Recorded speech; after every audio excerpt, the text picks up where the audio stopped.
Welcome into the Sideline Sports Show here on this lovely Thursday night. Tim, how are you doing, my friend? Good, man. If I could actually get a computer that would work, it'd be real nice. But I'm operating fine off my phone, so Yeah, there's that. So, yeah. It's always technical issues, isn't it, Tim? It's always got to be something technical. That's how it's always been. it's some of us can't afford to be in a studio, Mm, that record and stuff, at a functional hour. So yeah, sure. Hey, I understand. I understand. All I right. say that when I work at a radio station. Exactly. But Tim, we missed last week. We took the week off, and we missed a ton of stuff that has happened in the past 2 weeks. But let's start with the NFL, Tim. We missed conference championships, and they were some huge matchups. Let's start with the biggest one in overtime. The Hmm. Bengals upset the Chiefs. Tim, do you think Joe Burrow could get his first ring? I think he can. It's going to be tough just because they're going to have to play a team that's basically going to be playing a home game. So it's definitely something to look forward to. And the Bengals, man, just talk about a story. I mean, you go from Right. winning 2 games to drafting Joe Burrow number one overall. Then you win 4 games, but he missed the final part of the season due to that ACL tear. To now, if you count the playoffs, they have 13 in total. I mean, this team has performed way past any expectations whatsoever. And the fact they're in this game, it's incredible. But I mean, they have the talent, man. I mean, they went out. Yeah, Not only they do. did they get, not only did they draft Jamar Chase, they went out and signed guys like uh, Hendrickson. I mean, they got a few guys on defense as well. So, and they've needed these guys to step up in the playoffs, and they have. It didn't look like they were going to step up against the Chiefs in the first half, but in the second half, they were able to kind of wrangle things in a little bit. And talk about that moment at the end of the half, where the Chiefs had a chance to go up 28-3. They got stopped and with very little time left, like 5 seconds left. They had an option there. Kick a field goal, you go up 24-3, you get some points. They chose not to do that. Mahomes told Reed, "Look, I got this. I'm going to be able to push this in." Didn't happen that way. Time ran out. Weren't able to get any points, and ultimately came back to backfire on them. The Bengals went ahead and tied up the game late. And if they just kicked the field goal, their field goal at the end of regulation to send things into overtime would have been to win the game. So Yeah, but sure. obviously we have hindsight. Hindsight's perfect 2020. So you can't really look back on things, and I don't blame him for trusting his quarterback because his quarterback is Patrick Mahomes. Yeah, So that's what you paid him $500 million to do. So I understand it, I get it completely, but probably should have taken the points in that scenario. But then again, you look at Joe Burrow, man. You know the Chiefs took away Jamar Chase. Other than that one touchdown he had, he really was quiet by his standards, especially compared to when they met. He had over 260 yards receiving in that their game one up there in Cincinnati in the regular season. So they kept him quiet, but then a guy like T. Higgins, who led the had a game high 103 yards receiving, man, just he stepped up in a big way. And overall, that Bengals team stepped up in a big way, and they did enough to get the win. And man, you got to talk about these playoffs, man. These playoffs, this might be the best playoff we've ever had in the I can NFL. agree with that. I can 100% agree with that. I think really and realistically, I haven't been big on the NFL in years, but this year's been a lot different. And I'm not even just talking about the playoffs. I'm talking about during the regular season. There were so many great games during the regular season as well. This has Yeah. probably been one of the most exciting NFL seasons I've probably witnessed in my lifetime of 20, 30 years. So, uh, honestly, it's been probably the most fun to watch, and it's even more exciting now that we have teams who you never thought at the beginning of the season would probably make it in, and yet they're in the championship game in the Super Bowl. And talking about the Bengals, fantastic job. I honestly thought, Tim, when overtime happened again and Chiefs won it, and I said, here we go again. Same thing Mm-hmm. as the Bills. But you know what? The great defense of Cincinnati came out, got a stop, and then the Bengals tell the rest of the story as they get the win in Chiefs Kingdom. But then, Tim, I saw today something very, very interesting, and I didn't tell Tim this before the show, but I'm going to do it anyway. Tim, I did Mhm. not know you were rooting for the Rams, and let me clarify this. Uh, I don't know why in the world you posted this, Tim, in 2019. Can you explain this for the people that are viewing this? Do I In have to? in 2019, Tim said, "I can't believe I'm rooting for the the LA team in the Super Bowl." Hashtag Go Rams. Hashtag. Tim, you want Yes, to explain hashtag this? Brady hashtag Brady has flat balls. Yes, I did post that. What made you post this, Tim? Because now Dude, it looks like you're I still don't know. running. Maybe I was just in a good mood that day, and I was just feeling like I can post this. This will be fun. Oh Looking back man, on it 2 years, I saw it this morning, and I was like, this was 2 years ago. And I looked at it and I went, oh my god, why did I post that? But hey, I more so rooting for the Bengals this time around. But that was more so just because it was the Rams and Tom Brady going at it, yeah, and I was just yeah, like, you know what, I'm going to root for the LA team. And this was at the point in which I think Brady had his suspension that season, or is that or 2018? I can't yeah, remember which something like one. that. But It's in and it one was of those just years. emotions were still running high at that point, and Brady was with the Patriots, and Patriots Brady and wasn't likable to me. But Yeah, Buccaneers that's Brady was true. much more likable. I'll just say Sure. Buccaneer Brady was much more likable than Patriot Tom Brady. So yeah, I did post that. I look at that back at that and go, just you got to laugh. And Yeah. it's like one of those things you post on Facebook, be like, why? What possessed me to post Oh that? man. I mean, If there you was go one time back, I posted on Valentine's Day and saying that this is hashtag Single Pride Day. So I mean, there's a lot of things I've said in the past. So good I, job, Tim. you know, It's Singles Awareness Day on Valentine's Day, so I mean it's okay. But I mean, yeah, we all have those middle school moments where you look back and it's like, who even allowed us to have Facebook at this point? well, Like, the really? And problem was this was one of Tim's moments, but unfortunately, Tim was not in middle school; he was in I was college. in college. So I was the Oh man! But well, Rams, great job, Matthew Stafford. Oh my gosh, he's turned this team around. Odell Beckham, just lights out. Cooper yeah, he's Cup been a great playing lights addition to out. where he can kind of take attention away from Cooper Cup and Yeah, kind of open things up a little bit. And it definitely hurt in that Tampa game where they had to keep an eye on Odell Beckham. So that, again, allowed the league's leading receiver, Cooper Cup, to just go bananas and get wide open on that final play just because they had one guy on it for some reason, which is why a lot of people are questioning Todd Bowles on yeah. that move because they had single coverage on him and the guy got beat time in and time out. And it's like Time. continued to allow that to happen. So, Yeah. but yeah, like Odell Beckham's been that guy that's been allowed to open things up, especially since Robert Woods, their other wide receiver, or the wide receiver too, tore his ACL and is out for the year. So he's definitely been a very good addition to this Rams team, and yeah, and watch out for him in the Super Bowl. Obviously, there's going to be attention on Cooper Cup, and rightfully so. But Odell Beckham in the Super Bowl, man, I wouldn't be surprised if he has a really good game. Yeah, absolutely. I completely agree with that. I think when you look back, there are a lot of questions about OBJ coming to the Rams. I think just because of his past history with just the Browns and how upset he was, I don't think a lot of people knew how upset he was being on the Browns. And then when he comes in, you kind of feel like it's almost like I can't relate it to an Antonio Brown situation. I think it was a little less died down than an AB situation. Um, and he came in, a lot of things, a lot of questions were on OBJ, especially his talent at in this peak of his life. You know, he's up there in age, and is he going to be that guy? And he has come out, and many people have said maybe new change and new things to a team help a team, and that's exactly what the Rams have shown this year.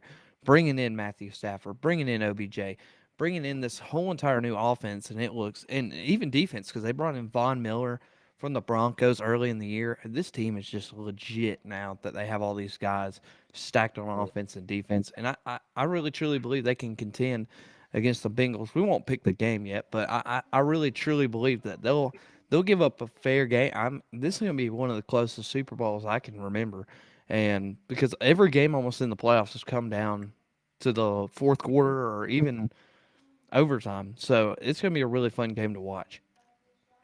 Yeah, and I'm not going to give my pick away, Ben, or anything like that, Yeah, because I know we still have another week or and a half or exactly. so. But I do see this game kind of going very similar to the way the Bengals Chiefs AFC Championship game went. Bengals get behind. The home crowd is going to be a factor just because this is in LA, even though it's a Super Bowl. And so home stadium, these are going to be jacked up. The Rams are going to be jacked up. They're going to come out strong. They're going to come out swinging. It's about how the Bengals respond. And are they going to be able to weather the storm and keep themselves in it, just like they did with the Chiefs? Get things to halftime. That way they can kind of regroup, adjust, and they quite frankly shut down Patrick Mahomes for the large part of that second half and overtime. So I think you could see a game that's very similar to that, and I think this may come down to Joe Burrow having to make a fourth quarter drive to either tie the ball game or to go win it. So it should be a fun one. It should be an interesting one. You'll have to wait till next week to get my pick, though. So Yeah, same here. Same here. You're not going to get my pick today, even though you probably want to hear it. You'll have to wait a week. We get to watch a Pro Bowl this week. That'll be fun. But the biggest storyline in the NFL this week has not been any of that, Tim. It has been the GOAT of football in general has officially announced he is done playing football. Are we Tom sure? Brady. Are we Hey, positive? hey, hold on. Are we, This is what I wanted to ask you, Tim. Is this a PR stunt? Because let's be real. You know Tom Brady, he's already bought out a commercial for the Super Bowl. What if this whole thing is just a PR stunt, and then he comes out in that commercial and says, "I'm back"? I wouldn't be surprised, but I mean, I I wouldn't be think he's shocked done. either, but I think he's done. Yeah. I wouldn't be shocked, but I think he's done. I think he legit done. I think him and Giselle, I mean, they're going to take their $630 million net worth combined and take it to the bank and ride off into the sunset. And they're going to raise I their agree. family and their kids. So I think you can just kind of tell he's a very competitive guy.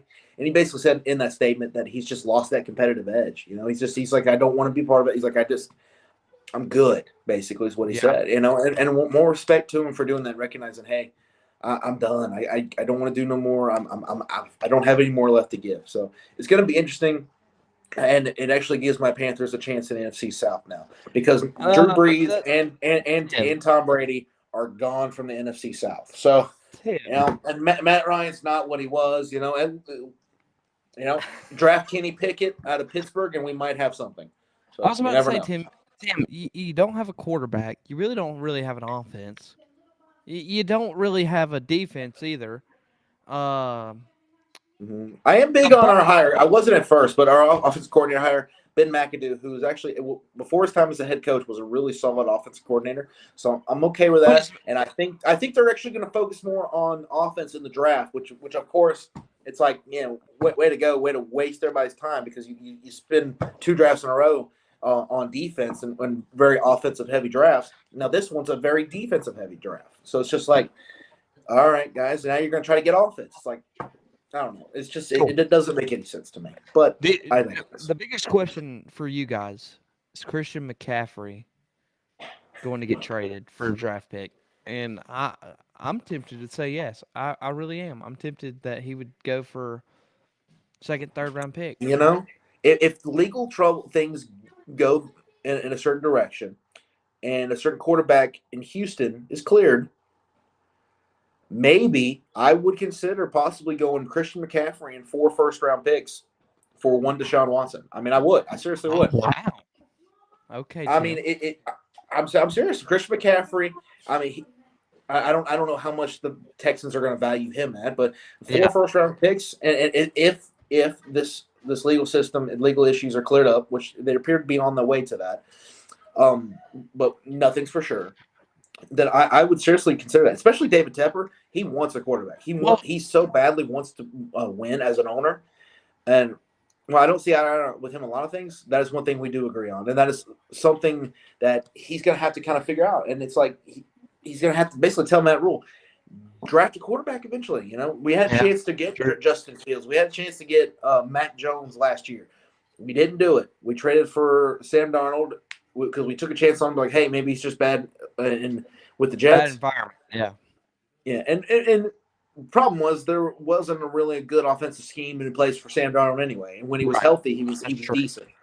So just overall, a lot of things to work on in Carolina. So it just hopefully it gives us a chance with Tom Brady being out of the picture. So because I'd rather face Kyle Trask than I would Tom Brady, obviously. Okay. So And my next question to you is how well do you value Deshaun Watson right now because of the fact of Hmm. he hadn't played, he hadn't even stepped on the football field in almost two Right. years now. By the time next season rolls around, he was at I'd say he's worth by himself probably 6 round picks if he plays. If he's eligible to play, I wouldn't offer anything until this legal thing goes away. Just exactly. because I don't. I agree, 100. you percent can't offer, but just because it comes out and everything is just turns on its head, then you And just then you don't wasted have a all that, quarterback. and a guy doesn't play, and then it's what does it say about your organization? So it's let everything run its course, and then eventually you'll get to a point where okay, if he's cleared, maybe you make the move for say a player and four or five first round Okay, picks, or you take that risk because I mean that's Matt solid. Rule. I mean if you're Matt Rule, why not? Why not? Because I mean if you don't do good this year, you're fired. Let's be Yeah, real. that's true. It's been real. And this is the third year. This is the third year that he probably shipped and got this third year, just because even at the college level, Temple, Baylor, everywhere he went, the third year was the best year. And that was when they went skyrocket, that where they won 10, 11 plus games. So that's probably Right. what he's got. I mean, if he can do that, just because this draft, with the exception, I mean, you got Sam Howell, North Carolina, Kenny Pickett, who is the one I would prefer over everyone. You also got Malik Willis Malik over at Willis. Liberty. Yeah. Yeah, it's Matt just Corral. some other Max Brown. Yeah, and I mean there are some quarterbacks, but just overall, it's not as deep as it was, especially last year. So Agreed. you need a quarterback. How are you going to do that? I mean, good. You don't really pull a whole lot in free agency. Let's be honest here. And even with Deshaun Watson, I mean, I don't think he really even. I think he said he didn't really want to trade back to Carolina. So what are you going to do there? What's going to happen there? So Yeah. I mean, you're saying. Yeah, it will be interesting, but I'll tell you, I think the Falcons have the best shot, Tim. Here's why, because Oh boy. look, you gotta think Arthur Smith turned this team into something that it shouldn't have been. Let's be realistic, because this team should have probably gone. They went 7-9. I think they finished 7-9. I think they probably should have been like another like 3 and you know awful team. So Mm-hmm. I think this team could really take that next step. I think they could win the division with 9 games easily. I think it's really in this division. I think it's first to 9 wins the division It makes because sense with I mean Tom Brady and possibly Rob Gronkowski yeah, I was about to say retiring. Gronk's gone. Let's be Yeah, realistic. Saints with having major QB issues. Their head coach is gone. I mean the Panthers. We just talked about their issues. Exactly. So I The mean yeah, the Falcons, door may be open for the Falcons this upcoming year. yeah, and they have the longest quarterback now in the division. So it will be that's been Longest there the tenure. longest in the division. So it'll be really, really interesting to see. All right, next week we'll get to our Super Bowl predictions, but we're going to take a break. When we come back, we'll be breaking down some college basketball and talk about a team that we've talked about a lot, and now they're number one in the country. Don't go anywhere. We'll be right back.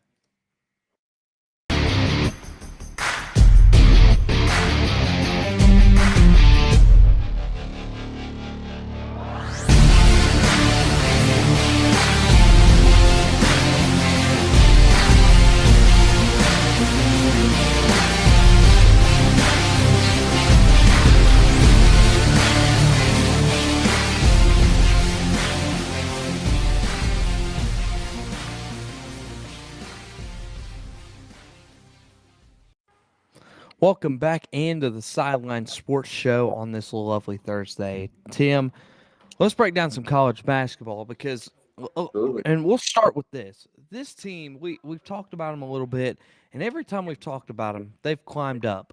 And now, Tim, the last time we talked, they were number 3. The time before that, they were number 10. The time before that, they were number 14, I think. And now they've made their way up to number 1. The Auburn Tigers are now 20-1 on the season. The Fighting Bruce Pearls, man, looking real good, running through that SEC right now, huh? I know. They are just rolling. I mean, they beat Alabama the other night, and it was by a good margin. I mean, For the second time, yeah. yeah, for the second time. And I was just like, you got to be kidding me. This Auburn Tigers team is legit. They are, I think, the only team left in college basketball that only has one loss. And they are just rolling through their SEC schedule. I mean, this isn't like a SEC schedule that's like cupcake. No, this is like SEC that's jam packed this year with talented teams. I mean, Alabama. We talked about them a little bit last week. How I said they were kind of an underdog team. Auburn made them look like they didn't even deserve to be in the SEC I mean, and just Alabama's wiped a the weird case floor. on themselves, man. Just because of their, I mean, they have wins to out against Gonzaga, other top level programs. I Yeah, believe didn't they beat Kentucky or something like that I as think so. well? Yeah, Yeah, but then they'll lose to. I mean, they lost to Iona earlier this year. I mean, they get blown out by Auburn twice, and just have bad losses left in and left. Yeah, right here, time and time again. But they also have great wins, and it's just like, what is this team? What are you guys? what are you So doing? yeah, it's just like So hot and you're cold. But it's just I don't. You're just trying to figure them out. So, but yeah, like, the way they navigated that Alabama team, who make no mistake about it, is very talented. The Fighting Bruce Pearls, man, are just absolutely kicking butt right now. And as long as Bruce Pearl can flat out stay away from cheating or getting caught, I should say, you know, the yeah, Auburn's going for to be sure. there for a while. I mean, they're a really solid team, man. And are obviously number one in the country and one of the favorites to win it all. So, and it's crazy right now if they things were to end right now, we'd go into a tournament, they'd be the number one overall seed. So, Yeah, don't this team don't is sleep definitely on. Final Four worthy and national title contenders. Yeah, I think another team that made headlines this week, Texas Tech in Texas.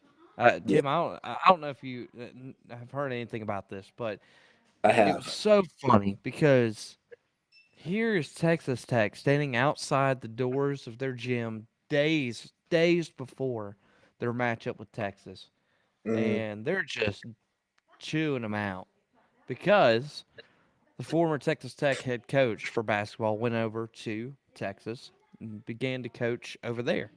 And so Texas Tech decides, hey, we don't like this guy anymore, and so we're going to go chew him out as soon as they get here. And so there's students lined up. I mean, around the whole entire arena, waiting for this mm, team's bus to show up. They show up, they start chewing them out, saying stuff, and Texas is like, "Hey, we're fine. There's nothing to worry about." And then Texas Tech comes in there and just wipes the floor on Texas and yeah, makes that coach look like a joke. So kudos to Texas Tech. I mean, they handled their stuff. I mean, if you're yeah. gonna talk trash, you got to win. And Texas Tech did all that. I mean, they did it all, and I they mean, did it with yeah, style. yeah. Definitely, Chris Beard is definitely not the most likable guy in Lubbock, Uh-uh. Texas, right now. That's for Uh-uh. sure. And those guys knew it. They were feeding off that energy. They knew, hey, we can't let this crowd down. We're going to show this coach, hey, you didn't leave for a better job. You left a That's better right. job. And that's what they showed last night. And it was fun. I would just see videos and stuff on social media. I'm like, these people are going bonkers I right now. know. I'm They like, were man, I losing wish I their could have been a mind. part of that. I have nothing towards Chris Beard or anything animosity towards the guy, but I wish I'd have been there with him. Just I kind of know. going crazy last night. It looked so much fun and just kind of crazy, and they didn't look like they went too far, at least from what I saw. So I mean, kudos to them for doing what they did and getting the win, on their home court. So yeah, overall it was a fun thing to watch, fun thing to kind of see being covered. So Yeah. Chris Beard, not a likable guy down there Yeah. in Logan. So Mm-mm. Definitely not. All right, Tim. Right now that everything's changed, and your sleeper team still is it still Furman? it is still Furman, but I also got updated, which you got to keep an eye on in that Ohio Valley Conference, and it's not Belmont. You're looking at Murray State, who's undefeated in that conference, True. 10-0. I mean, been playing great basketball. They're 20-2 right now, and they're one of their. I mean, one of those losses is to Auburn, and they were able to kind of keep that within like a 6 point margin with like uh, half of the second half left to go before Auburn won't pull away and won by 14. So the Murray State team is legit, man. Out of the Ohio Valley. That overall, Belmont, which is an extremely talented team, uh, they're third in that conference right now. So I mean, they're sitting at 7-2 with a few postponed games. Chattanooga playing really well. The Kansas transfer, DeSosa playing well. Jean Baptiste just had 31 points in the loss to Sanford last night. And the SoCon Furman played a heck of a game. Did you see this, Ben? Furman put up 63 points last night in the first half against Citadel. I mean, Wow. yeah, it's just overall. I mean, they made That's 14, insane. 14 threes in the first half. So, and they ended up winning. They're They were a up good by 3-point shooting team, though. Don't get me wrong. Furman is a really, really good 3-point shooting team, and if you can't defend that 3-point shot against Furman, you can just forget it because they're going to shoot it all night long, and they're going to shoot over 50% almost from three every single game, and that's something that Furman stands out to me the most with yeah, that. all five guys on the floor, even their center, are shoot really good percentages from 3-pointer. Yeah, So, I mean, Jalen Sloss has been playing lights out. Bothwell had a posterization last night that was number 3 on Sports Center. I mean, just I saw overall, that.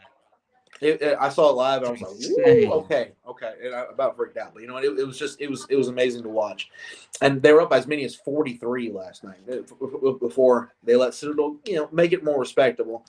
Uh, with final score 102-83. But overall, Furman is a good sleeper team. It's a crying shame to me that the SoCon is as good as it is and is only going to get one team in. So I Yeah. hopefully in the few years that'll change. I remember a couple years ago they were like 10th out of like 25 conferences in terms of total RPI. It still only got one team into the dance.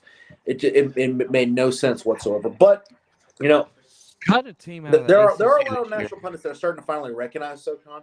It's like it's about time. But yeah, at Murray State out of the Ohio Valley, Chattanooga is really, really, really good. Um, yeah, then you got Jacksonville State, I must say, in the Atlantic Sun. Yes. Liberty has run that conference ever since it joined a few years ago. Jacksonville State knocked them off at Liberty very convincingly on I saw Saturday. that. So it was a very impressive win for the Gamecocks of Jacksonville State. So that they are undefeated in that conference. They could be a sleeper team to kind of keep your eye on. So a lot of good teams in the mid-major. Uh, and I was happy last night. My Clemson Tigers got a upset win at home against Florida State, who's been kind of scuffling, losing to Virginia Tech and now Clemson. So And Georgia Tech earlier. Uh, I think it was yes, last week or 2 weeks ago. Yeah, it was something oh like yeah, that. Georgia So Tech. I mean, they are on I think a 4-game losing streak, if I'm correct. Which you I want to mean, talk they're about a team that's hard to figure out. A team that yeah, played and lost South Carolina in non-conference, lost to some other teams they probably shouldn't have lost to. Then to go on a run, they beat Duke at home, look really good doing it. Then you have these games in which they lose to Virginia Tech, giving up a million threes. Especially one guy, I yeah, forget his name, had 9 by yeah. himself and could have had more. And then you lose to Clemson. I mean, two teams that are towards the bottom in the ACC standings. Not a good time for Leonard Hamilton and the Florida State Seminoles right now. So. Yeah, that was my last question as we wrap up college basketball. ACC. I mean, is there another team other than Duke? I mean, let's be real. I mean, I don't see another team right now. There's not a consistent team. Duke is probably the only consistent team, and I can't even say they're really truly consistent. I mean, North Carolina is starting to pick it up. I think Yeah, that they they are. are. I think they're starting to perform well. Games against other night against Louisville, games that sometimes at points this season they probably would have lost. They ended up grinding it out and winning it in overtime. So just overall a team in North Carolina that I think is really good, and they're projected in the top in the field. I think it's an 8 or 9 seed. I can't remember which one, but they got a game coming up. It's Coach K's final time going to Chapel Hill. So if they can get that win, then that would bolster the NCAA tournament resume. I think that they would be getting in, and I think they would be a solid team to get in too.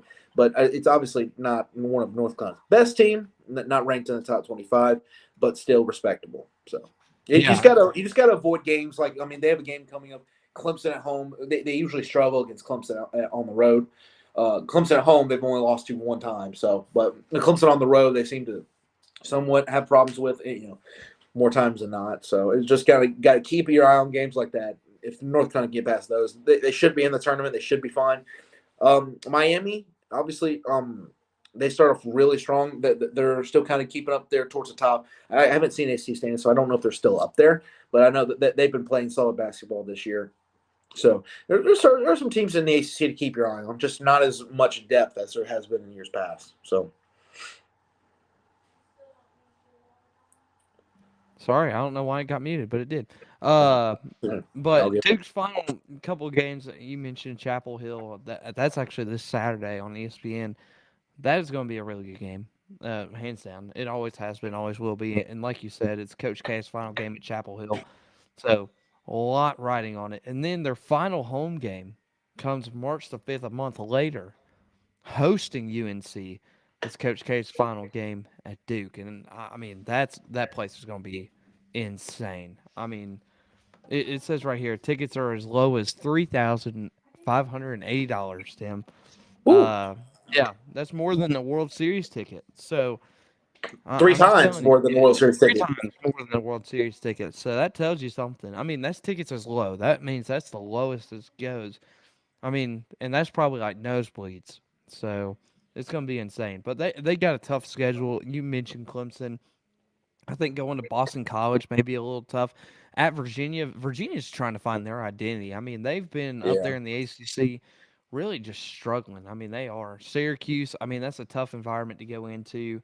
So it's not an easy schedule for Duke, but if they can handle the rest of this schedule, they got to be the favorites going in the ACC tournament. And I just don't see them slowing up because I don't see anybody in the ACC that's really just going to come out and be dominant the rest of the way through.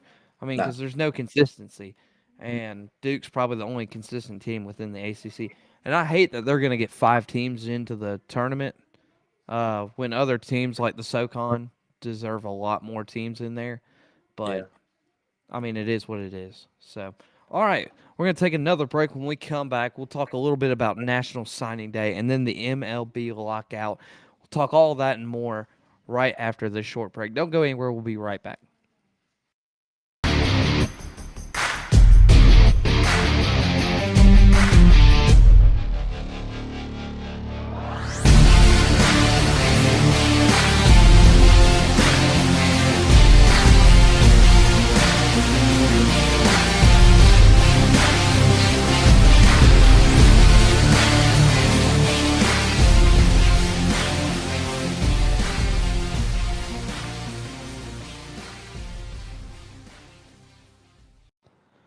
Welcome back into the Sideline Sports Show, final segment. Tim, let's talk about a little bit of National Signing Day that happened yesterday for college football. Here's what we're going to show you. We're going to show you the graphic for 24/7 Sports that they have provided.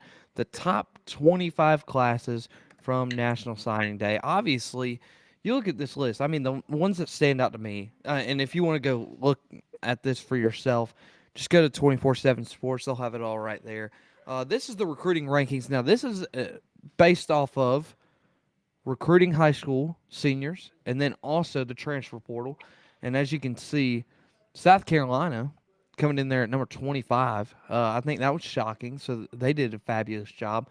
And this Clemson number 11. I think the one that also stood out to me is number 14, Miami.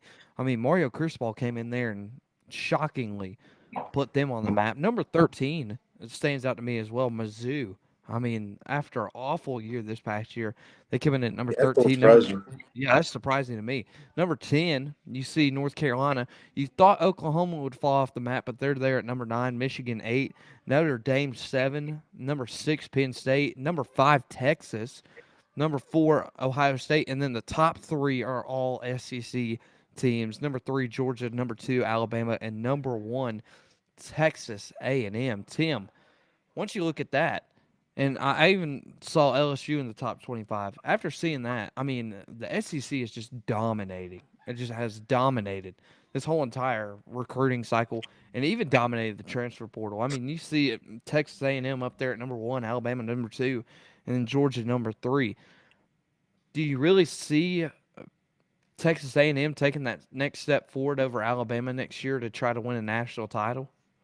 No, because it's just it's like one of those things where it's like, yeah, they beat Bama, but I mean, they didn't have the national attention. Like, I mean, they had already lost, I think, 1 or 2 games by that point, so they weren't really even remotely in contention for the playoff. They weren't even ranked. So, I mean, it's a matter of getting that win while you're in the top 10, while you're undefeated, and actually getting that step to where you're going to beat Alabama for the SEC West crown and getting to Atlanta for that. I'll believe it when I see it with Jimbo Fisher there. I mean, he hadn't done it yet. I mean, he's had some decent teams. He's had some good teams. Um, hasn't had a team that's capable of doing that yet. So, Okay. I mean, even with he's had top classes before, and they've been great at times. But they can't be consistent. Their record usually they still lose 2 to 3 games every year. If they can somehow right the ship and get that take that next step to win 12, 13 games, yeah, then I'll believe it. But until then, I don't see how it's going to change for A&M. Alabama, Georgia, you're accustomed to seeing that those guys have been regulars in the top 5 in the ranks the last several years. You know, you're surprised that Clemson, they're being number 11 because they're usually high too. Definitely a top 10 every year. But they're coming to number 11 there. I think ESPN had them like 13 or something like that. Yeah. Just because they had they had a little smaller class because they didn't think they need to, but they kind of got hit with the transfer portal types of stuff with the receivers that were hurt, and now they're saying, yeah, I don't want to be here anymore, and they kind of left. Having those kind of issues, but they made a late run. They flipped the guy, I can't remember his name off the top of my head, from Auburn to Clemson on National Signing Day the other day. So there's that. They had that kid coming in from Texas, Cade Kulibiak, that's going to challenge DJ, just because DJ coming off that year, awful year, was last in ACC in a lot of categories. Again, not everything was his fault, but a lot was still on him. So he only had 9 touchdowns and 9 picks. So, in game and season in which you at Clemson, you hope to be playing 15, that 15th being the national championship game. 9 touchdowns ain't going to cut it. It's just not. That's true. So obviously he's going to be challenged this coming up with Cade Kulibiak and the transfer Hunter Johnson. I think Hunter is more so there to kind of just live out his final year of eligibility at Clemson, being a backup. So hey, he might be there to push Kulibiak and DJ. So there's going to be a lot of competition there. So and overall, they have a good recruiting class. They didn't recruit as much just because they didn't think they were going to have to, but they did a nice job of getting back up there in terms of overall recruits for this class. So I think Clemson's going to be fine. They just got to find that answer quarterback. So yeah, I think when you mentioned Hunter Johnson coming back to Clemson, I think he's there for that veteran presence because you got to think like Clemson didn't have that last year, and I think that's why DJ probably struggled a little bit. Sure, he had I think it was 1 year of mentorship under Trevor Lawrence, and you can't really say Trevor Lawrence was a veteran presence, but he did go and play in big games and win big games, and I guess when you do that, you consider yourself a veteran. And even as a freshman, I mean, he won a national championship as a freshman. So, I mean, you go back and you look and you just see that. I think they're bringing him back for veteran presence within the locker room because I think every team needs that. And I think that's why a lot of college basketball teams struggle is because they don't have that veteran presence within the locker room. Because a lot of the college basketball is like one and done. But for football, you have to have that veteran presence in the locker room to kind of have that mentorship and mentor those younger guys into the role that they're going to be playing in the next 2 to 3 years. So I think it's going to be huge, and I think that's why they're bringing him in. But when you look back at this list, I didn't think LSU would be up there. I'm going to be honest. Stanford, I didn't think they'd be up there. But I think the biggest one that shocks me was Mizzou at 13. I mean, they had an awful year last year. I mean, awful. And all of a sudden, you see them at number 13 on this list. So I don't know. I haven't dug in too much to Mizzou football to learn what they got. But that means they hit the transfer portal, which is good because I think the transfer portal, it will hurt and affect teams, but it also will help teams if you use it the right way. Yeah. And I think that was probably a big thing for Mizzou is that they said, hey, we need some talent that has already either redshirted or played a year to come into our program and make our program better. And then they obviously got a couple of high school guys as well. So for me, when I saw them up there on that list, I was like, you got to be kidding me. Like it shocked me. But then South Carolina also made that list too. And I think Shane Beamer, I mean, we've talked about him a lot on this show. And Shane Beamer, I mean, I'm going to give him the utmost credit because what he's done at South Carolina in just a year has shocked me. And I think he'll do – I think really and realistically, if you want me to, I'll say like they'll probably be second or third in the SEC East next year, competing up there with Kentucky for that 2 seed. Mm-hmm. Yeah, I could definitely see that. I mean, he's done a good job. He went out and got Spencer Rattler and his tight end over there at Oklahoma. So Beth's definitely a good get for them. I mean, comes in, let's be real, the best QB already in the state of South Carolina. So, yeah. I mean, he's got that. It's definitely going to be fun because, I mean, their quarterback situation, Zeb Nolan, Luke Doty. I mean, good story with Zeb Nolan, but not the guy that you're going to want to lead your team to compete against. Doty comes back, so he'll be a good backup, I think, for Radler. But that's about it. I think he'll be a decent backup for him. And then you add a couple pieces. I mean, your running back spot is really good at before these guys came in. So South Carolina's definitely adding, and they're getting to the top 25 in terms of class ranking. So I'm liking a lot of what Shane Beamer's doing. I'm telling you, man, I said it from the get go. There are some comparisons to young Dabo, young guy, been around a little bit. Wasn't at he wasn't at South Carolina immediately, but he had been at South Carolina previously, back when in their so quote unquote glory days was Steve Spurrier, when they beat Clemson 5 years in a row, got up as high as number 2 in the country. He was around for those days. He knows what that's like. He knows how to win. He's got a legendary head coach and dad, and Frank Beamer. So I like a lot of things that he's doing. He's coming from a championship pedigree, and I think he's done a great job at South Carolina, especially year one, getting that team to 6-6 and then 7-6, winning the bowl game. I mean, that was pretty doggone impressive with everything that he had to deal with and everything. So, good year one there. I mean, obviously, you leave a sour taste in your mouth when you lose to Clemson and get shut out. But overall, you kind of got to flush that out and just be like, you know what, we're looking towards the future. There's a lot of stuff. He's a young coach, very young, I might add, and he's got a bright future, man. And I look forward to seeing what he does in South Carolina. And I think he can do great things. Like I said, he's already got the best QB in the state of South Carolina and one of the top QBs potentially in terms of talent-wise in the Southeastern Conference. So just a matter of getting that out of him, putting together offensive game plans around him, and be able to protect him enough to where he can be a factor. All right. Before we end college football segment, make or break year. Who's the coach for you that it's their make or break year? I already got mine, but do you want me to go first, Tim? Yeah, go ahead. Okay, I'll be honest.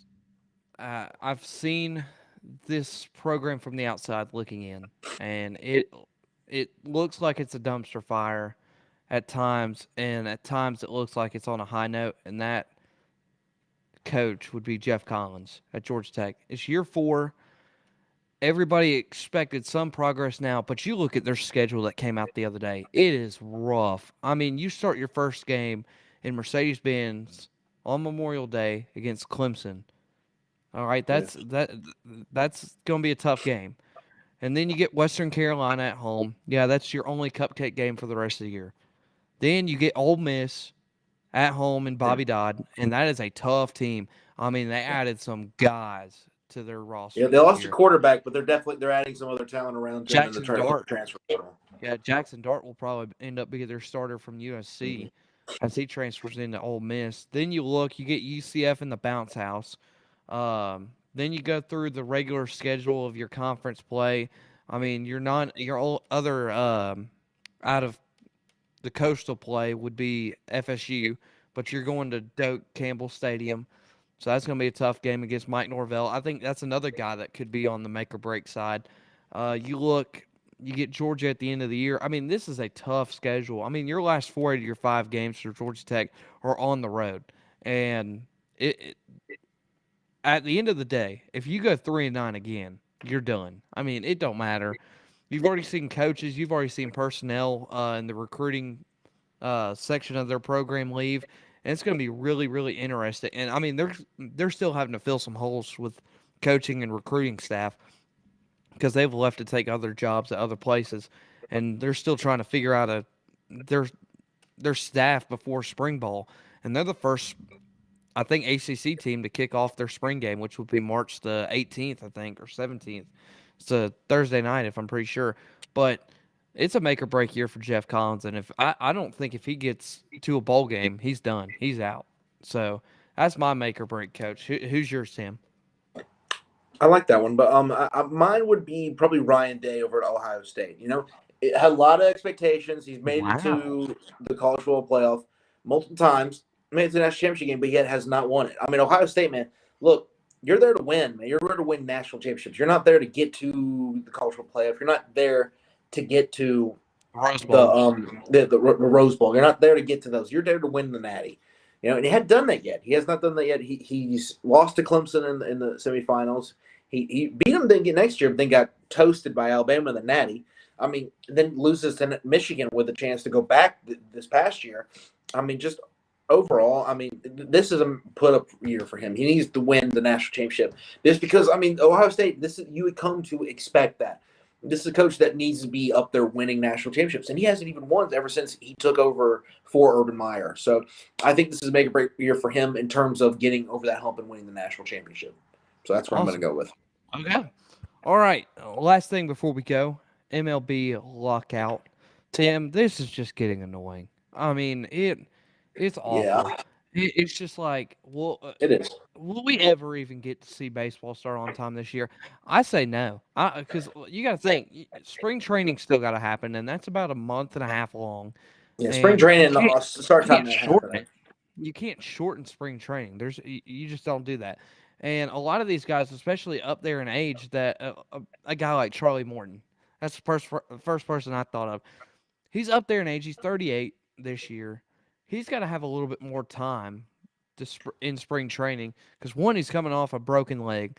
Two, I mean, he's up there in age, and he's just gonna have that training to get back into that motion that he hadn't been in a little while. So, and then it's also affecting how you can sign guys, and so the Yeah, Braves are missing out on that.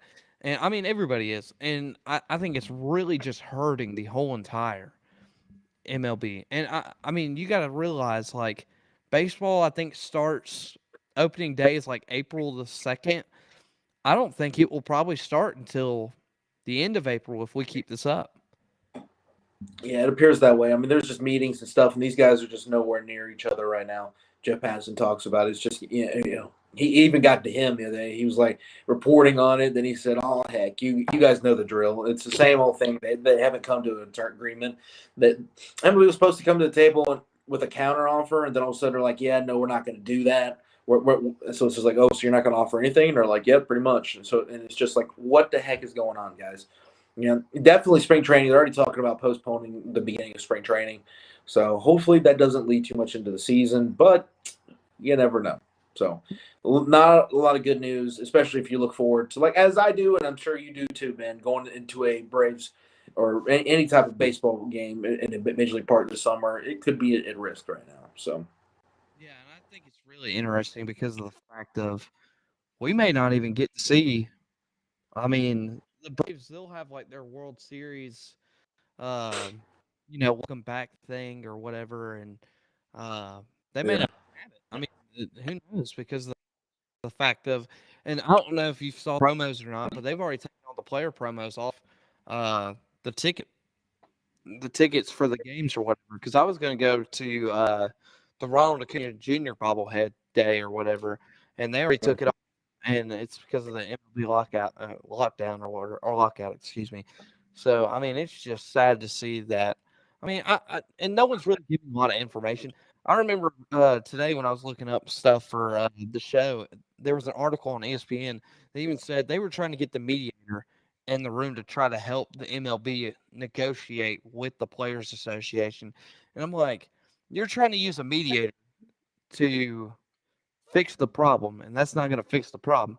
So I don't know. I mean, I don't even think we're close. I mean, I don't need, and if we are close, I want to know how close we are because it doesn't feel it doesn't seem to be that like the close, same but ballpark. They don't even seem like hopefully they're things in the same change. ballpark. Yeah. So it'll be interesting. All right, Tim. So last question? Do you think baseball starts on time this? Regular season, I don't think it'll start on time now, just because the way things are, man. It just don't seem like the owners and players have a whole lot of trust in one another right now. And unless they just kind of push things late, very last second, I don't see it happening on time. So It would have to happen like this week or like next week. I think the last week for it to happen would be next week because you got to think it's a tight window for these GMs now, trying to get players re-signed if they haven't re-signed them yet, or go out and get free agents because of the fact of you can't make a deal right now because you're in the lockout. So right, I mean, it's going to be hard for anybody to do anything, and it's going to be in a short time frame because spring training rolls around. You want to have a guy that you want committed to your team at spring training because of the fact. And I mean, teams are going to have to surrender a couple $1 million in that fact because Now, if you're going to get Freddie Freeman, you're just going to go out and say, hey, whatever you want, just tell me and sign the check. But then you're going to Mhm. lose some guys because you did that contract. So it's a lose-lose situation right now for the owners. For the players, I think they'll get what they want eventually, and they'll win the whole thing. Unfortunately, that's the way it's going to look. But who knows? I don't think they'll start on time either, and that's what sucks. So who knows? We may be watching baseball start in June, and that would make me really, really upset. So Hey, hopefully they start. hopefully they'll put more so of like college games on big time networks. Yeah, So that's true. I mean, grow that game. yeah, throw the College World Series on like ESPN or something. We'll Well, watch college World that. Series is already on ESPN, but like Yeah. I mean, like regular season games. Oh, Like okay. just more so than what they currently do. Yeah, because I So think a lot of times, like college baseball during the regular season doesn't really get shown that much anyway on big no. networks. So, all right. Well, that's going to do it for today. Make sure you go follow all of our social media platforms: Facebook, Instagram, Twitter, TikTok, YouTube, all right there at Sideline Sports Show. Or if you're going to Twitter, make sure you look up Sideline SP Show. That is on Twitter, but everything else is Sideline Sports Show. And then don't forget our great friends over at Section 103. Make sure to go see them. Section103.com. They have the most comfortable t-shirts and hoodies right now. It's cold. Go get you a hoodie using your 10% off code Sideline, and it will make you warm all winter long. I actually wore mine to the Clemson Georgia Tech women's basketball game the other night. It was fantastic. It kept me warm the whole time I was there in Little John Coliseum. So make sure to go get yours today. Tim, that's all we have for today. Any final thoughts before we head out for this Pro Bowl weekend? Yeah, when you mentioned the Pro Bowl, I mean the skills competition's on right now. I mean, basically just tell me a whole bunch of stuff not to watch with the Pro Yeah, Bowl. pretty So much. Pretty much. yeah, Super Bowl coming up. Super excited for that. College basketball is in full swing. We're coming down the stretch of the regular season. About a month left before we start conference tournaments. Baseball, MLB, APA obviously are just not in terms right now. And yeah, that pretty much covers a lot of things right now. NBA is on a different level. I mean, there's some teams that are playing really good. Hornets look good. Curry's been Hawks look with good right the now. Warriors have been a little bit down. Um, just overall, but I mean, overall, it's world sports is good right now. So hopefully, base kind of come to terms and find something. Yeah, So because we got college baseball starts this month. I think the yes, MLS comes back this month. The Charlotte FC debuts. debuts, yeah. Tim, we need to go to Atlanta United Charlotte FC game. That would be fun. Ooh, yeah, I Yeah, bet it that'd be would. fun. Oh yeah. And then at the USA men's national team had a big win Yes. against Honduras last night. Got 3 points and 3 goals. So I mean, there's a lot. Olympics is on right now for the winter. So there's a lot. I mean, there's a lot this month that you just don't want to miss out on sports wise. So make sure just turn on your TV. Just find something to watch. I mean, you can go to NBC, watch the Olympics all night long because literally that's how they are going to be streaming it. They're going to be up all night long just streaming the Olympics. And then you got college basketball, college baseball coming up at the end of this month, NBA action kicking in right before the All Star break. So, a lot of great things to watch, so you don't want to miss it. But, like I said, go follow all of our social media platforms. If you're on the podcast land, come over, watch the live streams on Thursday nights, 6:15 every single Thursday. You don't want to miss it. And that is all for this week, Well, Tim. 6:15. Whenever if my computer, Yeah, that's true. is Six not. fifteen, 6:20. It happens whenever Tim's computer comes on. It's pretty much Yeah. when it starts. But it's around the 6:15, 6:20 area, so you don't want to miss it. Tim, that's all that we have for this week. So have a great week, sir. Have a great week to everybody else. And we will see all of you guys next Thursday as we break down Super Bowl. I don't even know what number it is now. I've lost track. 56, I believe. 56. We'll break down Super Bowl 56 next week for you. Rams, Bengals. Until then, have a great week, and we will see you all next week.